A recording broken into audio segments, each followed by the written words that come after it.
konting history lang.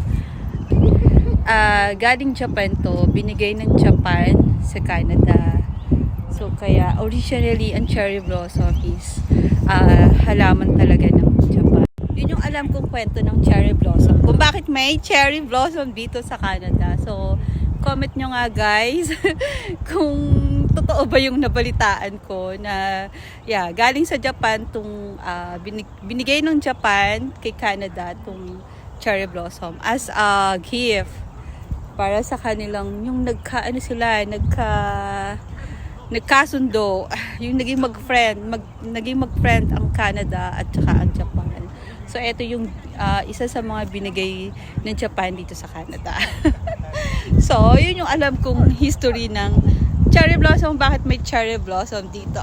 Ayan! So eto na, mahawakan ko na siya.